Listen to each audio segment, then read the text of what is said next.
Gelato Beach unfortunately did not have any gelato, but Noki Bay definitely has Nokis. Noki Bay, while mostly water, definitely isn't bloated, and today, let's see what you couldn't miss. As soon as we enter Noki Bay, we witness quite a vulgar sight.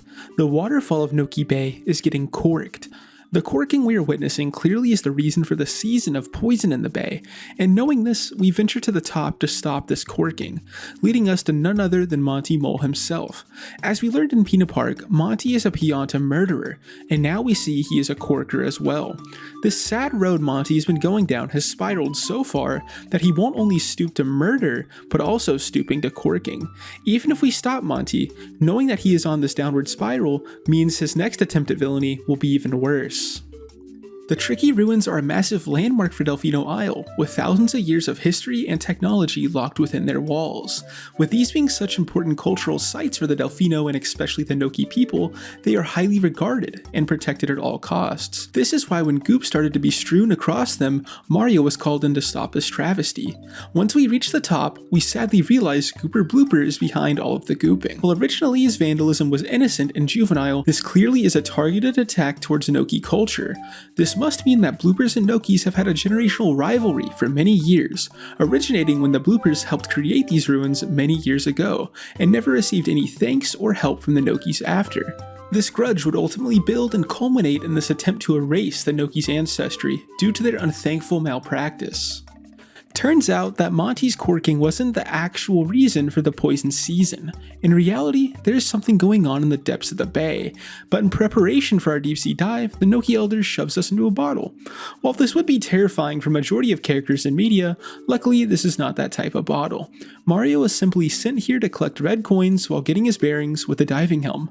Though, the real implication with the lore here is that what was the Noki Elder trying to hide inside of this bottle? The ability he has to shrink any object into the bottle allowed him to put some ruins at the bottom with very unique architecture. Why he doesn't want these ruins and the book they contain to be studied by architects is unknown, but maybe some secrets are best forgotten.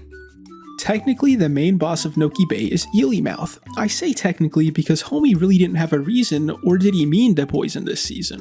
This was just a simple case of gross negligence of hygiene, leaving Ymouth as a toxic biohazard. While yes, it is true Ymouth is to blame for the sorry state of the bay, it's more apt to blame his sad upbringing. Ymouth at a young age was severely neglected by his parents, leading to him not learning many of the basic tasks that you are supposed to engage in for hygiene.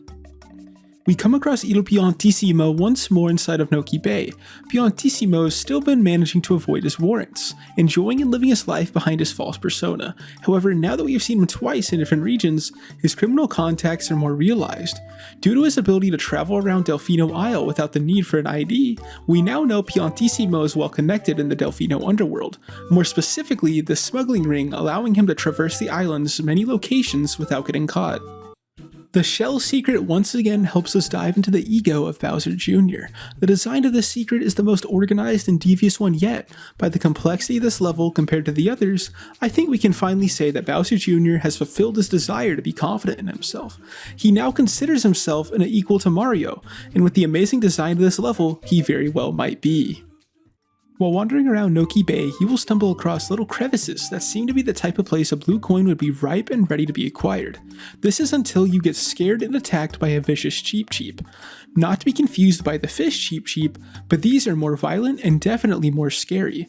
With the depth of insanity needed to create such a contraption as the Cheep, I sincerely hope we never run into the dark and twisted creator of this mind-altering encounter. The last thing to discuss in Noki Bay are the sentient coins seen in the depths of the bay.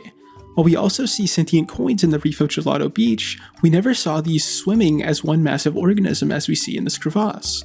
The way these coinfish work are actually no different from normal fish, so no more explanation is required. And that is the end of this video. If you enjoyed, you know what to do.